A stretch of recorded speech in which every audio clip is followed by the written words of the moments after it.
Plácido Domingo, c'était la chanson qu'il a chantée lors du centenaire du Real Madrid. C'est lui là? Oui, oui, tout à fait, c'était pour le centenaire du Quand Real. Plácido Domingo chante votre hymne. Fallait une étoile, c'était Plácido. Bon, bonjour Juan José Dorado. Buenas tardes. On va parler évidemment de Madrid ce soir, Real Madrid, Bayern Munich. On n'avait pas l'hymne du Bayern, mais on a un petit peu choisi notre camp, forcément, avec Zinedine Zidane. Puis cette musique est tellement magnifique. Heureux d'accueillir également Magali Munoz. Bonjour. Qui est présidente du CA Paris. C'est ça. Il y a quelques jours, Tout vous à avez fait. enchanté sur le plateau. Vous jouez également dans l'équipe Encore. féminine et vous êtes surtout présidente d'un club de football, ce qui est quand même assez rare. Et désormais, on ne parlera pas que du CA Paris. Vous viendrez régulièrement pour parler du football. Eh bien, avec plaisir. Vous êtes en mission Ok. pour parler de la cause du foot féminin. Une grosse Vous serez là pendant la responsabilité. Coupe du Monde. Évidemment, je serai là. Élodie, bonjour. Bonjour Tout va Pascal. bien. Notre ami Delacroix, qui est là. Buenas tardes. Ah bah aussi. Dominique Cordier. Guten Abend. Pourquoi avoir choisi le Real? Parce que nous, on est espagnols. Hein? C'est un choix, si vous voulez. Depuis 1982 et France RFA. Moi, je suis neutre. On hein, est, en New Start on est, Football, c'est- on a notre ADN, c'est là notre ADN. Non, mais vous avez raison. Il y a Pourquoi? Ribéry Parce qui est que. français. Mais vous Place, avez parfaitement raison. Bon. Je vais vous dire, vous avez parfaitement raison. David Aiello. Bonsoir Pascal. Voilà une image que vous ne verrez jamais à Paris. C'est le Montrez-moi. bus de Madrid qui arrive et qui est entouré. Voilà. Ça, c'est une image. Et vous savez pourquoi on ne le verra pas à Paris? Parce qu'il n'y a pas de cheval. Déjà, première bonne raison, effectivement. Non, il y a les Black Blocs dans Paris, si Non, vous parce que voulez. la C'est autre chose. La préfecture ne C'est- laissera jamais faire ça. Bon. Là, non, mais ça, c'est formidable quand même. Bien sûr, j'ai- Regardez c'est la même chose, hier. ce club Lors du- extraordinaire. Ça, c'est une image qui a combien de temps? Là, Elle a 1 heure, 2 heures, Juan José? Oui, tout à fait, c'était l'arrivée au stade de Santiago Bernabéu. On va la revoir tellement elle est Faisait forte, appel cette image. À l'appel lancé par Zinedine Zidane, Ouais. qui a demandé que le public madrilène soit avec son équipe aujourd'hui. Parce qu'il n'est pas toujours voilà. là, le public Après, c'est la madrilène. même chose Oui, lors mais du- c'est contre le pas Paris forcément. Saint-Germain, puisque j'y étais. J'ai Ouais. fait exactement la même chose. À 18h30 au Bernabéu, on avait Ouais. la même folie avant le match. Donc c'est vrai que c'est très très impressionnant. Mais il n'est pas blasé, le public de Madrid. C'est ça qui est formidable. Ouais. Juan José. Alors qu'à Bien Barcelone, on a l'impression qu'il est parfois un peu blasé. Je trouve qu'il n'y a pas beaucoup d'ambiance à Barcelone. Oh, depuis quelques temps, c'est un peu plus compliqué, certainement. Mais même, il y a... Mais à quand chaque on fois que je suis gagne. allé à Barcelone, j'étais un peu Ouais, c'est vrai déçu que de cette ambiance. Le public non madrilène a l'air plus passionné quand même. Ouais. Plus, Il est en demi-finale de la Champions League en même temps. hein. Mais hier, il y C'est- avait aussi un bus qui se promenait dans les rues de Barcelone avec toute l'équipe de Barcelone en haut du bus pour le doubler. Pour, Oui, oui, le c'est doubler. Vous avez raison, de la mais Coupe. dans le stade, vous êtes d'accord que le Camp Nou, Bah oui, non, mais c'est pas, Avec le même un- stade, c'est pas la même enceinte. par rapport c'est sûr. au spectacle proposé, qui est exceptionnel, parfois les spectateurs sont, j'allais dire, calmes. Ouais. En tout cas, ils ne sont pas aussi en chaud que dans d'autres... Spectateurs plus que supporters. Exactement. Bon, c'est le match du soir, bien évidemment, ce Real Bayern, parce que rien n'est joué, même si le Real a gagné 2-1 au match aller. Les unes de la presse. Les unes espagnoles de ce matin, on va commencer avec Marca qui a mis justement le stade Santiago Bernabéu en une ce matin. C'est un volcan ce stade, le Bayern est prévenu. Et puis à la une du quotidien AS, c'est Zidane qui a la recette pour éliminer le Bayern Munich. Ne pas reculer, ne pas spéculer et ne pas faire de choses étranges ce soir. Est-ce qu'on a les compositions des deux équipes déjà? Elles sont tombées il y a quelques minutes. On va commencer avec celle du Real Madrid. Dans les buts sans surprise, Keylor Navas. En défense centrale, on retrouve Sergio Ramos et Raphaël Varane. Marcelo à gauche. À droite, Carvajal est blessé. Nacho était pressenti. Je suis pas sûr que ce soit la bonne. C'est Voilà, c'est pas la bonne. C'est Lucas Vazquez qui sera Voilà. à la place de Nacho. Elle n'est Zidane pas a à préféré, jour. Lucas Vazquez au milieu de terrain également. Pardon, pas de Casemiro, mais Kovacic. C'est la petite surprise de Zinedine Zidane ce soir, qui sera entouré évidemment de Modric et Kroos. Et puis Ronaldo devant avec Karim Benzema qui est titulaire. Choix de Zinedine Zidane également avec Asensio. Commentaire de Juan José Dorado. Ben déjà, la première chose, c'est effectivement le latéral droit avec Lucas Vázquez qui avait terminé le match la semaine dernière de latéral droit. Mais là, il va commencer en tant que latéral droit parce que Nacho a réintégré l'équipe, mais il n'est pas encore à 100%. Donc, une défense un peu bizarre aujourd'hui. Et puis, effectivement, l'absence de Casemiro, qui est un homme important au centre de cette équipe du Real. Mais Kovacic a aussi démontré ces dernières semaines, ce dernier mois, qu'il mérite aussi sa place dans cette équipe. Magali Munoz. Moi, je pense qu'il y a quand même encore des motifs d'espoir pour le Bayern. Enfin, il ne faut pas oublier qu'à domicile, le Real a failli être éliminé à la dernière minute contre la Juve, que contre le PSG, c'est Rabiot qui ouvre le score. Donc voilà, je me dis qu'ils ont des motifs d'espoir. Ribéry a fait quand même des matchs relativement dingues. Il a l'air d'être vraiment très très performant. Donc voilà, je me dis que tout est faisable. Tout est possible et on va la voir justement Exactement. cette composition peut-être de l'équipe d'Allemagne, du Bayern. Avec 2 Français qui seront titulaires au coup d'envoi ce soir. On n'annonçait pas forcément Corentin Tolisso. Finalement, il est dans le 11 de départ, tout comme Franck Ribéry, bien sûr Lewandowski à la pointe de cette attaque bavaroise avec Thomas Müller et James Rodriguez, évidemment.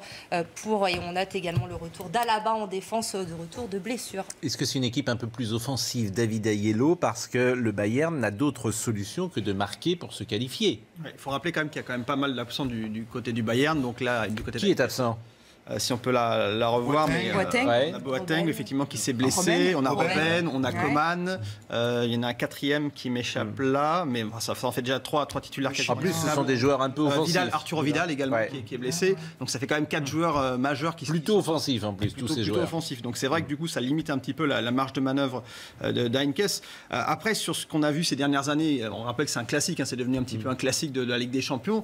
Je suis complètement d'accord avec Magali, tout est possible sur ce match-là. Souvenez-vous l'année dernière, on avait vu le Bayern renverser quand même, bousculer en tout cas le Real. Dominique Courdier. Alors qu'on revoit là, alors cette fois-ci c'est la vraie compo du Real Madrid parce qu'elle a été modifiée. Encore au milieu, c'est Kovacic. Alors c'est pas Kovacic, c'est pas Casemiro, c'est Kovacic, Didou. Donc elle doit être encore changée. On fait les changements au dernier moment. D'autant plus intéressant que c'est le joueur qui sera sur la route de Ribéry ce soir. Et là, ce sera un des duels peut-être marquants et décisifs de la soirée. Un des problèmes, si j'ose dire, ou un des sujets de cette avant-rencontre, c'est l'arbitrage. Pourquoi est-ce l'arbitrage, Juan Rosé?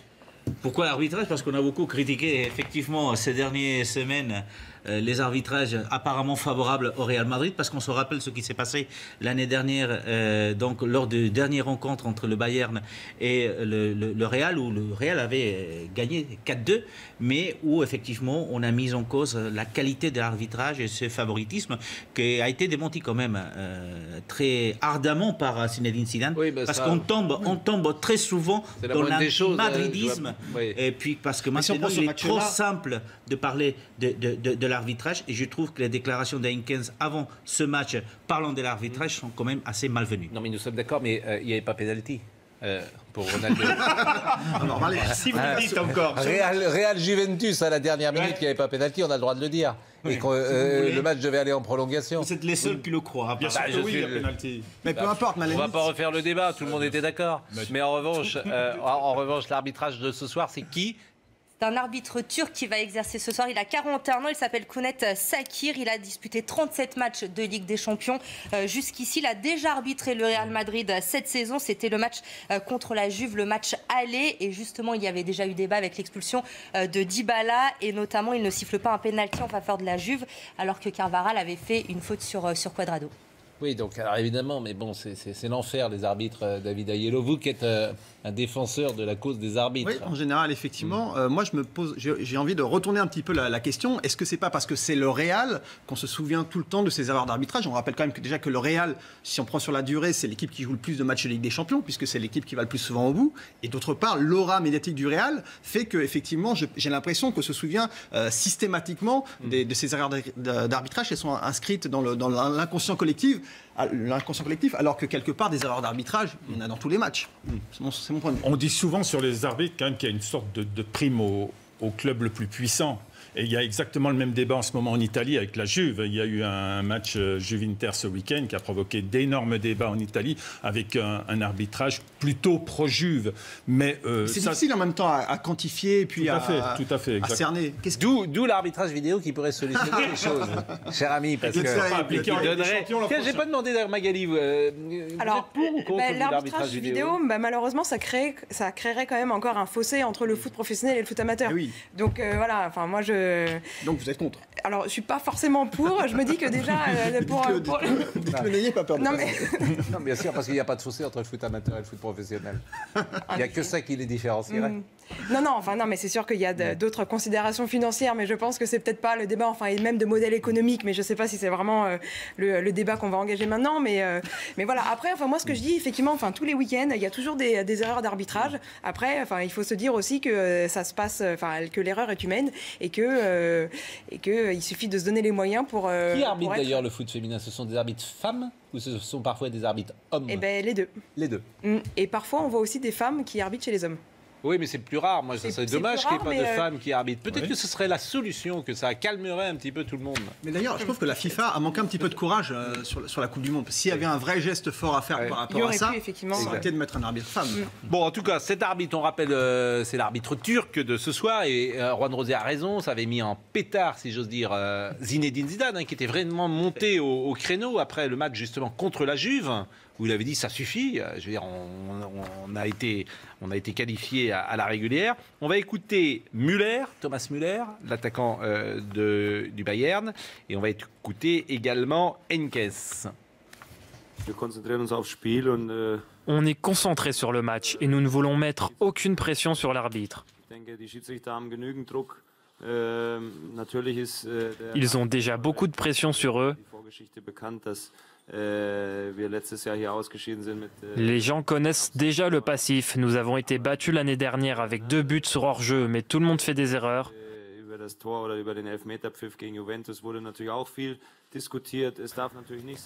Le penalty contre la Juve a beaucoup fait parler, mais je pense que l'arbitre ne doit pas être impressionné ni mis sous pression par l'atmosphère dans le stade.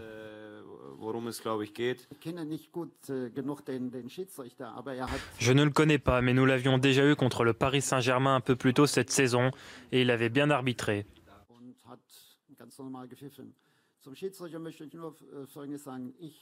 Ce que nous attendons d'un arbitre dans ce type de match, c'est qu'il soit objectif, équitable et juste.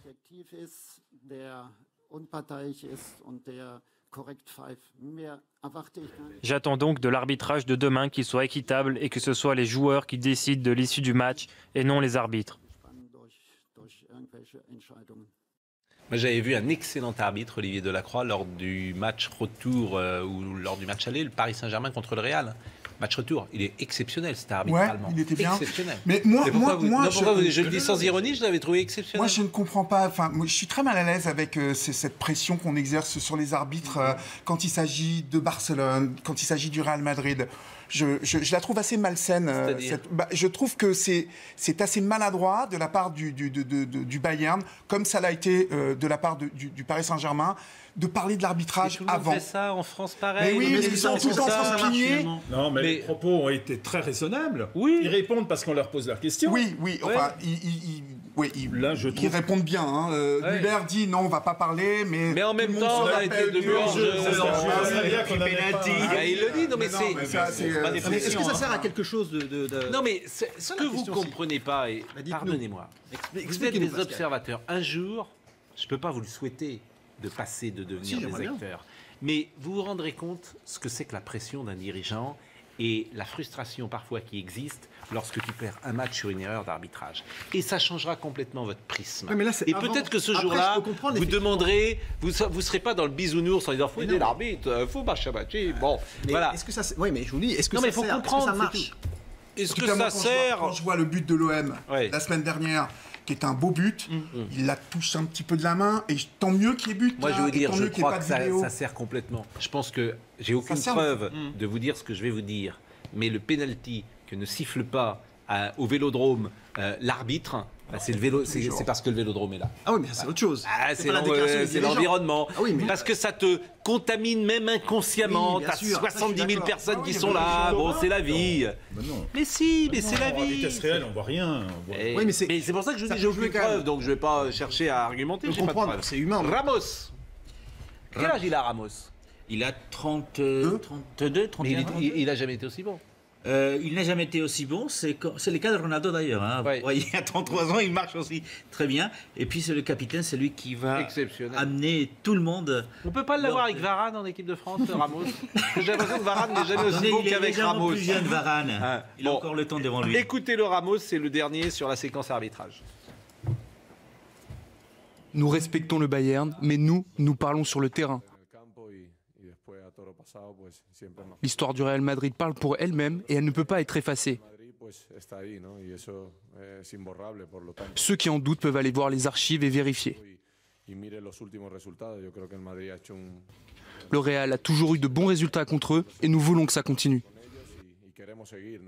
On conclut quand même avec tous les scandales, parce que vous avez été odieusement avantagé, il faut le dire, le Real Madrid, et c'est Elodie qui a travaillé toute l'après-midi pour le rappeler. On a sorti 3 matchs, effectivement, qui ont fait polémique dans l'histoire du Real Madrid. Le premier, c'était le 5 mars 2013, 8e de finale retour entre le Real Madrid et Manchester United. Le Real qui était mené 1-0, qui s'impose finalement 2-1 après une expulsion sévère de Nani. À l'époque, la presse britannique criait au vol, à l'injustice. Il y a eu également, on en a parlé tout à l'heure l'an dernier, le 18 avril 2017, le quart de finale au retour face au Bayern Munich et l'expulsion controversée d'Arturo Vidal. Les 2 buts un petit peu litigieux.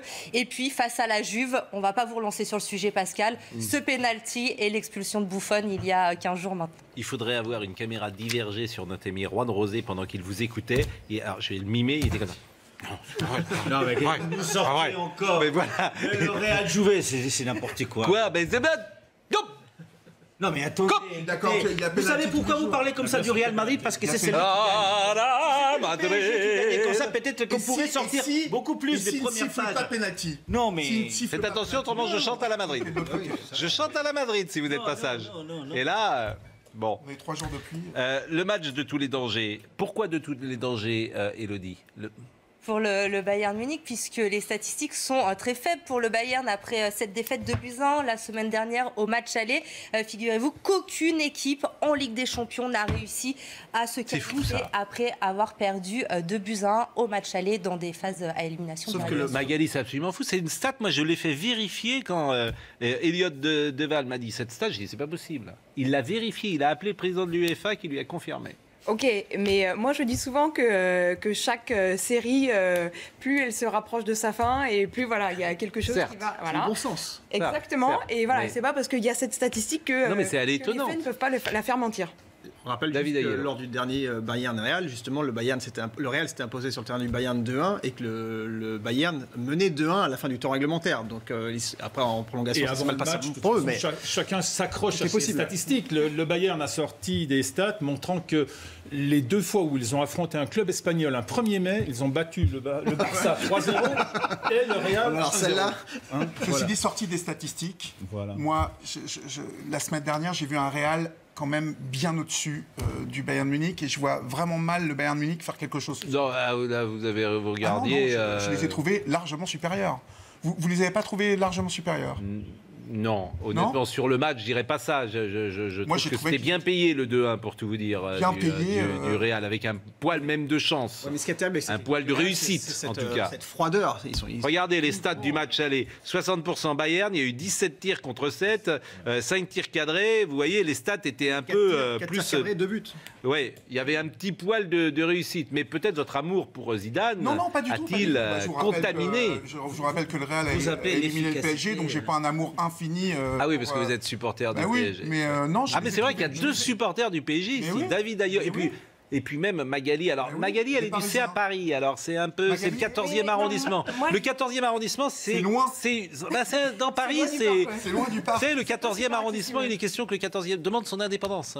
C'est un quartier très particulier, le 14e arrondissement de Paris. Moi, j'adorais le PSG des années 93, 94, 95. Ouais. J'adorais cette équipe. Moi, en général, j'adorais les années 93.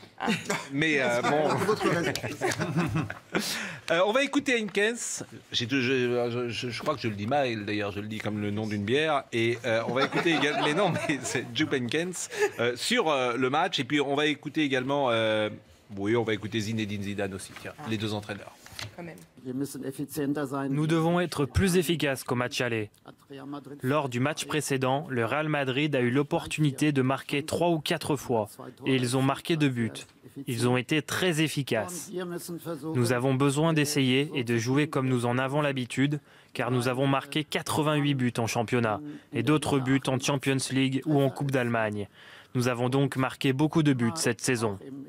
C'est pourquoi j'espère que nous serons efficaces demain, ce qui est l'une de nos caractéristiques habituelles, et ce sera très important de l'être demain.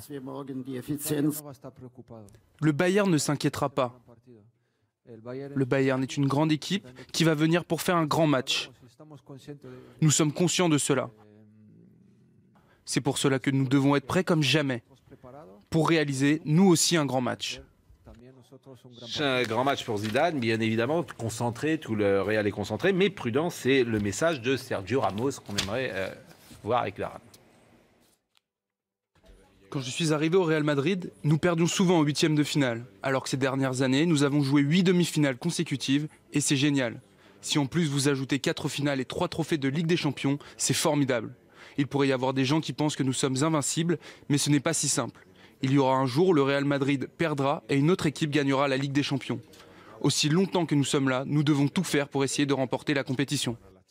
Patmos nous dit « Arbitre est un métier difficile, car pour être créatif, il faut surmonter la peur de se tromper ». Je ne vois pas le rapport, mais c'est intéressant quand même.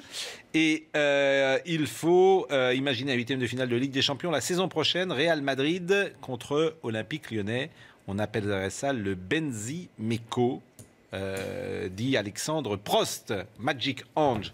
Bon, la question maintenant qui va vous diviser, Ribéry peut-il tout changer? Élodie. On va regarder les stats du Français lors du match aller. On n'arrête pas de le dire. Il est dans une forme excellente en ce moment, Franck Ribéry. La semaine dernière au match aller, 78 ballons touchés, 72% de passes réussies, 4 tirs, 2 cadrés pour Franck Ribéry qui a perdu 30 ballons et qui en a récupéré 7. Dominique Cordier. Ça serait formidable que ce soit le soir de Ribéry, parce qu'à son âge, mais sur la vue du match aller, franchement, on peut nourrir quelques espoirs pour lui. Après, il avait été vraiment porté par le climat. Je sais pas.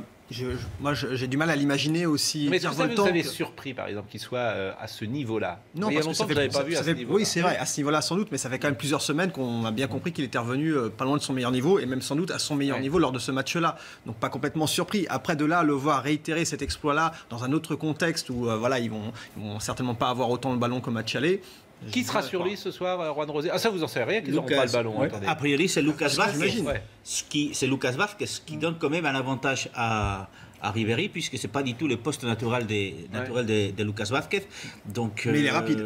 C'est pour ça qu'il est rapide, mais même physiquement, le gabarit physique, je pense que Ribéry va prendre le dessus sur notre ami Vázquez. Bon, est-ce que la question, c'est est-ce qu'il peut tout changer, Magali? Est-ce que ça peut aider le Bayern ce soir? Moi, je pense que, j'adore le football de ce joueur. Je trouve qu'il est percutant. Je trouve qu'il est très créatif et je pense qu'il a aussi quelque chose de l'ordre de la volonté de la solidarité. C'est-à-dire qu'il emmène vraiment, un groupe. Et je pense que là, ce sera une histoire de caractère. Qui aura le plus gros caractère sur le terrain? Ça, c'est la capitaine et la présidente peut-être qui parlent. Vous regrettez par exemple que Ribéry, on ne le voit plus en équipe de France? Au regard de ses performances, moi je suis très factuelle. C'est-à-dire que les statistiques parlent et il a des bonnes performances, donc je me dis pourquoi pas. Après, je sais que tout est question aussi d'équilibre à trouver dans un groupe et que c'est très important, voire même fondamental. Ah. Et parfois, il vous arrive donc de virer une joueuse au nom de l'équilibre du groupe. Alors, de virer, non. mais de la mettre de côté. La mettre de côté, non, parce qu'on est dans une vision très éducative. Donc c'est-à-dire qu'on est là pour faire un collectif et aussi pour faire société.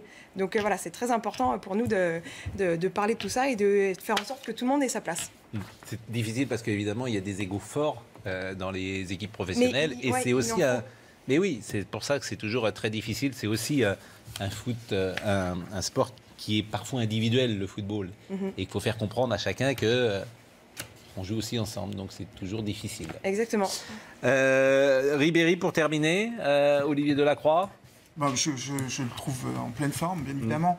J'aimerais en plus qu'on se pose des questions sur la maturité qu'il pourrait amener en équipe de France en ce moment. Je trouve que il manque de On a eu ce débat plusieurs fois, il manque un taulier. Donc mais là, ça continue, il est en pleine forme. Je pense qu'il apporterait quelque chose à cette jeune équipe. On pose cette question, mais on sait très bien qu'il Deschamps ne le prendra pas. Donc, non, on sent ça nous amuse de la poser. Bayern, il est chez lui. On n'a jamais eu le sentiment qu'en équipe de France, il avait la même place soit qu'on lui ait donné, soit qu'il l'ait prise, mais il n'y a pas eu du tout la même osmose. Oui, mais maintenant, il y a une espèce de retour en grâce. En 2006, il était là, c'était chouchou. Oui, en 2006. D'accord, mais c'était le petit niveau qui arrivait. Non, mais il n'a jamais assumé le rôle de taulier en équipe de France, c'est ce que vous voulez dire. Et quand il l'a assumé, à Naïsna, il l'a mal assumé. Exactement. Il n'avait pas les épaules, je trouve, pour assumer. Il avait les claquettes. C'était. Il était avant-gardiste, parce qu'il voilà, pas les épaules. Il n'avait pas les épaules, il avait les claquettes. Bon, on a mis des stats, on a vu les stats de Ribéry. On a vu de Ribéry depuis le début de l'année 2018, justement, on le dit, il est très en forme. 22 matchs disputés, 5 buts inscrits, 5 passes décisives pour Franck Ribéry. C'est sans doute l'un des meilleurs Français à son poste actuellement. L'homme sur le plateau aux cheveux a raison. Donc j'imagine que c'est vous. Parce que les autres n'ont pas de cheveux. Enfin, si je comprends, on en a tous des cheveux. Voilà, mais Chouaïb, je crois, dit Olivier Delacroix, je pense que c'est de vous dont il parle. Bon. Zidane la passe de 3. Pourquoi 3 ? Parce qu'il a déjà 2 Ligues de Champions. Il a 2 Ligues des Champions et c'est un sans faute pour le moment pour Zinedine Zidane en Ligue des Champions. Double tenant du titre, donc le Real Madrid peut être une 3e victoire cette année. C'est simple, Zinedine Zidane n'a jamais été éliminé lors d'une confrontation à élimination directe en Ligue des Champions depuis son arrivée sur le banc du Real. C'est du génie ou c'est de la baraka ?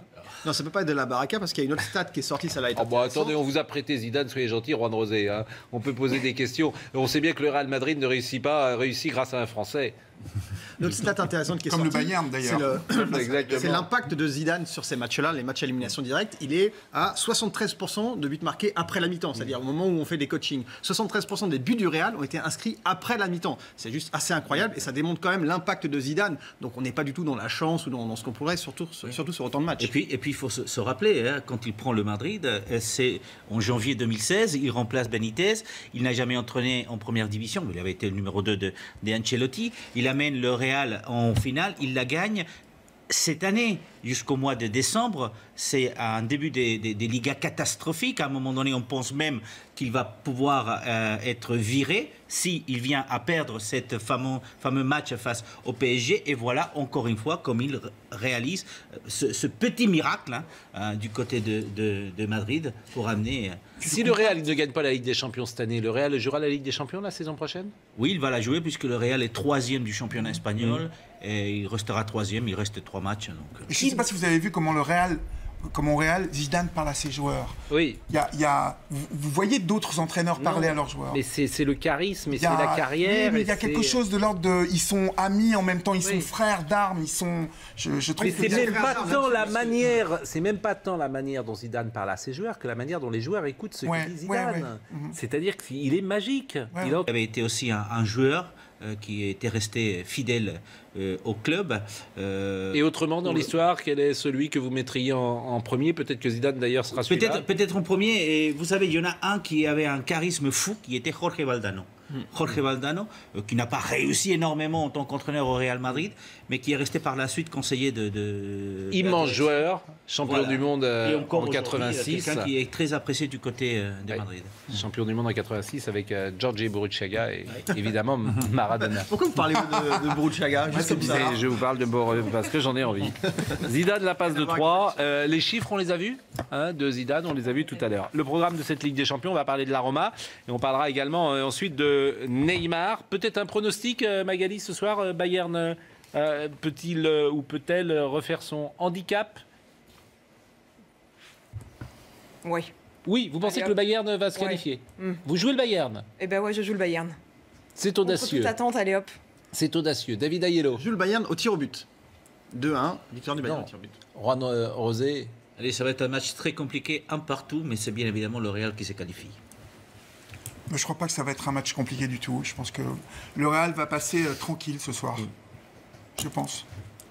Moi, je mise sur un match nul qui qualifierait le Real, parce qu'ils vont être obligés d'attaquer. Et que Cristiano Ronaldo n'a pas cadré une frappe au match aller, ce qui n'était pas arrivé depuis des lustres. 39 matchs. 39 matchs. Donc ce soir, il va pas... Et Benzema est là ce soir. Il est là. Ouais.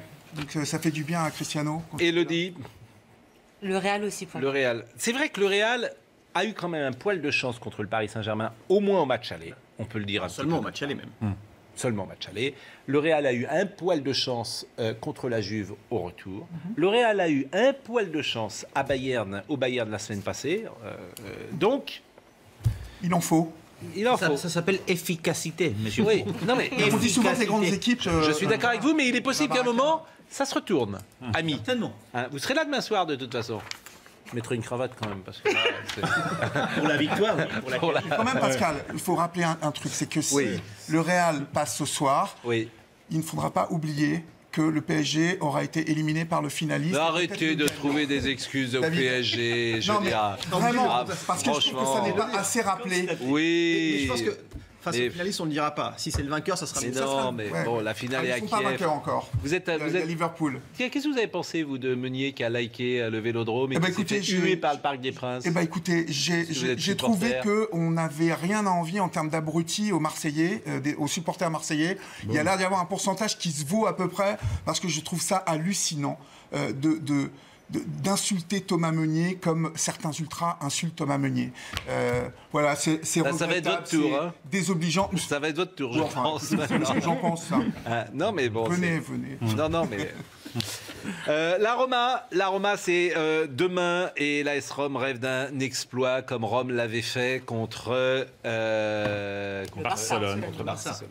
Et Évidemment. oui, un nouveau miracle peut-être demain du côté de la Roma, puisque les 2 buts inscrits la semaine dernière en toute fin de match à Liverpool ont laissé un mince espoir aux Romains. Mais ça va être compliqué. Aucune équipe jusque-là n'a réussi à se qualifier en Ligue des Champions après avoir perdu le match aller 5-2 à l'extérieur. Mais évidemment, vous l'avez dit, personne n'a oublié ce match retour face au Barça en quart de finale. On va écouter Di Francesco, qui est l'entraîneur agité et sympathique de la Roma. Io farei come si fa al computer o al telefono, un copia e incolla di quella che è stata un po' la prestazione, ma non solo tecnica, ma nella testa dei calciatori e poi fisica, perché per poter competere contro il Liverpool prima di tutto bisogna alzare la qualità della prestazione atletica della gara e questo è fondamentale. Poi viene tutto il resto, nell'atteggiamento, nell'approccio e nella capacità magari di cercare di far gol prima possibile per poi entusiasmare e trascinare ancora di più il nostro pubblico. Un mot sur Liverpool? Prudence tout de même du côté des Reds avant de se déplacer à Rome, puisqu'évidemment eux aussi ont vu ce match retour de la Roma face au Barça, même si les hommes de Jürgen Klopp ont 88% de chances de se qualifier, si l'on en croit les statistiques après cette victoire 5-2 la semaine dernière au match aller. Nul doute que le trio Salah, Mané, Firmino va vouloir encore une fois faire mal demain à cette défense romaine. Magali Munoz est avec nous ce soir. Je rappelle qu'elle est présidente du CA Paris, qui est un des clubs les plus anciens du 14e arrondissement, que vous êtes également capitaine de l'équipe de féminine. Je sais pas Oui, rappeler. alors non, capitaine, non. Vous n'êtes plus capitaine? Ah non, mais je ne l'ai jamais été. Ah bon? Oui, oui. Non, mais enfin, il y a... On peut débattre aussi du capitanat et de l'esprit qui est caché derrière le capitanat, mais voilà, C'est pas la présidente qui désigne la non, capitaine? ben voilà, ouais. Non, mais c'est la présidente, oui, effectivement, qui fait la compo, qui fait les changements. Non, non. Et qui va s'exprimer forcément sur le match la Roma-Liverpool. Possible pour Liverpool de renverser la situation? Non, franchement, impossible. En plus, c'est la Roma qui doit renverser Ouais, la la situation. Roma pourra absolument pas renverser. Si je vous pose des mauvaises questions, c'est pour ça que franchement, je vais Non, pas mais vous aider. Moi, je pense que c'est vraiment impossible. Salah, le mec marche sur l'eau, donc Oui. je pense que c'est impossible. Et enfin voilà, et collectivement, Liverpool est vraiment très très puissant, donc je pense que c'est. Et c'est un club qui a un peu l'esprit européen. La coupe, voilà, ce genre de coupe, c'est vraiment pour eux. Ils sont à l'aise là-dedans, et je pense qu'ils iront loin. Salah, personne n'avait vu à ce niveau-là, hein, Non. David Ayel. Non, c'est sûr. Et il y a 4 ans, il était encore. Il valait 5 millions d'euros. Ah ouais. Non, c'est un très... Et là, il va Incroyable. peut-être être ballon d'or. Non, mais il y a dans le football. Ah, il peut être ballon d'or. Non. Mais Pourquoi Parce qu'il y a la Coupe du Monde. Avec la Coupe du Monde, il faudrait que l'Égypte fasse un exploit. en Parce que le Portugal va faire un exploit. Mais Non, le mais Portugal. pas là-dessus, moi. mais peut-être. Non, mais si par exemple Salah, si Liverpool demain est qualifié, que Salah joue la finale de la Ligue Et des gagne. Champions, qu'il marque un triplé, ça va forcément influencer Il y aura les gens qui votent depuis 10 ans. On est revenu à la nouvelle version, on est revenu à l'ancienne version du Ballon d'Or. Oui. Ce sont donc les journalistes qui décident. Et je pense que la Coupe du Monde pèsera plus qu'elle a pesé, par exemple, en 2010 ou en 2014. Pronostic, c'est demain soir. Mais pronostic, vous pensez que Liverpool gagnera? Quoi, qu'il sera qualifié? Gagnera, non, mais se qualifiera, oui. La Roma va pas faire 2 fois le coup. Non. Moi, j'adore cette équipe, je la trouve. Ouais. Voilà, mais voir Liverpool ne pas marquer demain soir, ça m'étonnerait. Liverpool va marquer 3-0 et ils vont facile pour eux. Liverpool va gagner 3-0 ouais. Ah oui, effectivement. Ah oui. C'est pas... Mais vous avez une boule de cristal vous avez... On verra il faut nous dire quand même. Après des m'asseoir. Nous allons parler de Neymar. Vous vous souvenez de ce joueur du Paris Saint-Germain qui a été transféré pour quelques millions d'euros? Pas transféré d'ailleurs, mais il y avait une caution qui avait été... et qui est nommé pour être le meilleur joueur de l'année. Oui, Neymar, mais qu'est-ce qu'il devient, Élodie? Bien, il devrait être de retour, Pascal, enfin à Paris. C'est ce qu'annonce en tout cas la presse brésilienne depuis quelques heures. Selon les Brésiliens, Neymar sera à Paris. Mais pour faire du shopping, parce que maintenant pour poursuivre son programme de rééducation. Ah oui, quand même. Pour revenir à la compétition, le Paris Saint-Germain ce week-end a fait un communiqué en disant justement que la date du retour approchait. Et donc les médias brésiliens annoncent qu'il prendra un avion demain soir du Brésil, qu'il serait donc à Paris dès jeudi, pourrait assister du coup à la finale de Coupe de France la semaine prochaine face aux Herbiers et être surtout présent au Parc des Princes samedi prochain le 12 mai pour évidemment recevoir le trophée de champion de France avec ses coéquipiers. David Ayello, vous pensez que Neymar sera encore là au Paris Saint-Germain la saison prochaine? Je sais pas, mais en tout cas, c'est sûr que cette séquence-là, la gestion de sa blessure, a montré que ce joueur aujourd'hui est plus grand que le club et que quelque part, c'est quand même assez embêtant parce que Paris, on a l'impression que Paris n'a pas tellement eu le choix que de se soumettre à ce diktat-là qui était d'aller se soigner au Brésil parce que sinon, ça voulait dire certainement effectivement un bazar pas possible cet été. Peut-être même que ça a été négocié. Ok, on te laisse partir 3 mois au Brésil chez toi, mais tu ne mets pas de bazar après cet été pour partir. Mais ça montre quand même qu'effectivement, ce joueur aujourd'hui est plus grand que le PSG. Et ce qui est très gênant là-dedans, c'est que Neymar ne communique absolument pas, Pascal. Vous voyez, il ne met pas les choses au point en disant... Il communique, mais pas comme vous voudriez. Il fait des parties de poker, on loue avec sa fiancée... Mais il ne communique pas de manière claire. Moi, je trouve hallucinant que ce joueur ne dise pas maintenant « je serai l'année prochaine » ou pas. Je pense qu'il y a une idée derrière la tête un peu, encore une fois, un peu basée sur une augmentation de salaire honteuse. Non, mais en interne, les joueurs. Non, mais en interne, les joueurs ne supportent pas ce traitement de faveur. Nous, on a des remontées de vestiaire. Mais comment? Moi, je pense qu'il y a pas mal de supporters de Paris qui seraient, comme moi, partisans qui s'en aillent. Ah oui? Ouais, bah oui. Moi, en tout cas, j'aime pas du tout ce joueur. Je trouve que la mentalité qu'il véhicule. Alors, pour le coup, on veut faire de Paris. C'est très intéressant ce que dit Olivier. Moi, je suis d'accord avec un grand club. Il a raison. Écoutez, il a raison. C'est ça la vérité. La vérité, c'est qu'il dit tout haut ce que plein de gens pensent. La vérité, c'est ce que dit Olivier. On en reparlera dans un an si Neymar amène le Paris Saint-Germain. On en parlera dans un an, mais c'est la réalité. Dans le football, la communication, c'est les résultats, c'est le terrain. Si Neymar est formidable sur le terrain, tous ceux qui aujourd'hui le critiquent et à juste titre. Je trouve qu'Olivier est courageux. Il est courageux parce qu'il est supporter du PSG. Il dit moi, j'aime pas ce joueur et ce joueur se moque de notre équipe. Eh bien, il est courageux. Mais il est normal qu'aujourd'hui... Mais non, mais c'est vrai. Juste que cette vérité-là, celle d'aujourd'hui, ça sera peut-être pas la même si... Ah oui, mais on parle pas, on n'est pas les frères Bogdanov, on parle pas dans l'avenir. En champion de France et n'ayant plus comme objectif que de battre les Herbiers le 8 mai, il est normal que pour Neymar, son prochain objectif soit la Coupe du Monde avec le Brésil et non pas le prochain match et la remise de l'Hexagone. C'est pas ce qu'a dit Olivier. Il n'aime pas la communication, voilà. Je me souviens du dernier match de Neymar, Cavani qui le tire par la manche pour qu'il aille saluer les... Moi, cette image-là, elle m'est restée, mais vraiment dans la tête. Voilà.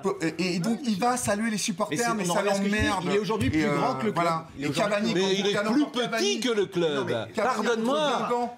Mais même ces formules sont fausses. Il est plus petit que le club. Il devrait être plus petit. Voilà, le PSG est plus grand que Neymar. Et ce que dit Olivier est très intéressant. C'est faux parce que très courageux. Bravo. De façon factuelle, le PSG est en dessous de Neymar. Neymar rayonne plus que le Paris Saint-Germain. On peut le regretter. Olivier n'est pas journaliste et il dit ce que... Si, Pascal, je suis journaliste quand même. Oui. Pas dans le football. Ça fait 2 fois que vous dites ça, donc je dois vous corriger un peu. Pas dans le football, je suis pas spécialiste.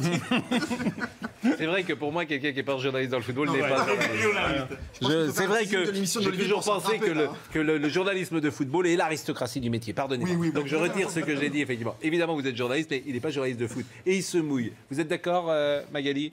C'est-à-dire que moi j'ai tendance à considérer que ce qui est important c'est d'avoir l'esprit club et d'être corporate. Ben oui. Et aujourd'hui il témoigne pas vraiment cet esprit. Nous sommes d'accord. Di Maria a parlé?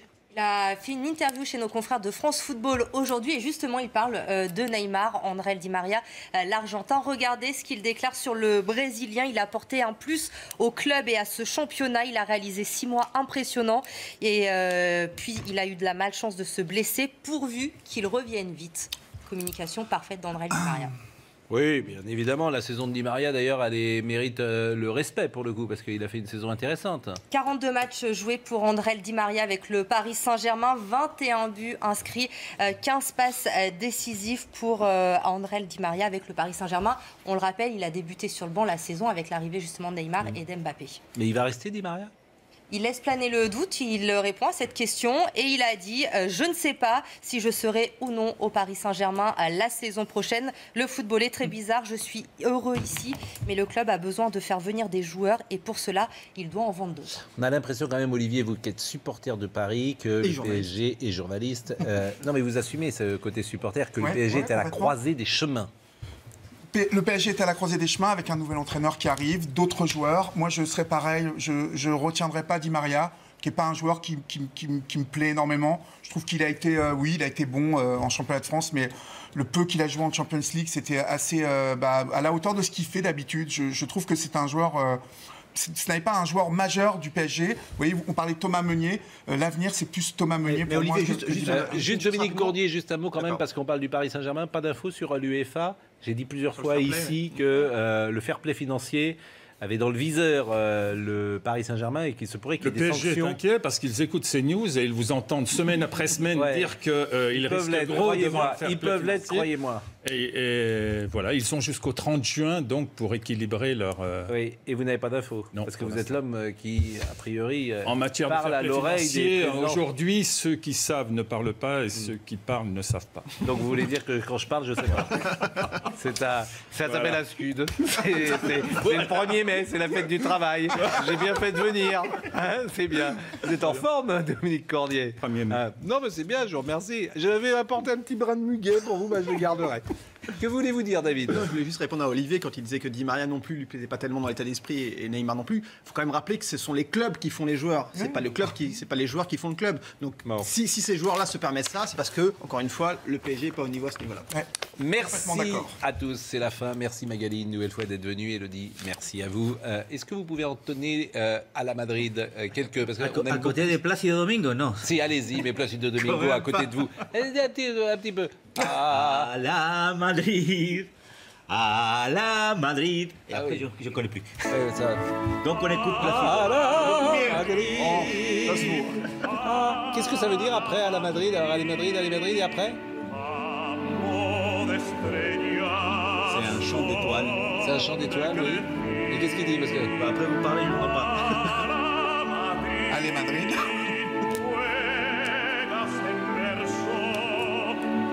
Ton jeu est inversé ou en vert. Ton jeu est inversé. Oui, d'accord. Je ne crois pas que ce soit ça. En fait, vous n'êtes pas espagnol du tout. Vous nous faites croire que vous êtes espagnol. Vous prenez l'accent. Bon. Madrid. Alors, je cite ceux qui étaient avec nous aujourd'hui. Elliot Deval, bien sûr. Gérald Ventura, Dominique Raymond et Raphaël Lissac. L'info se poursuit. Sur CNews, merci Dominique Cordier. Merci beaucoup.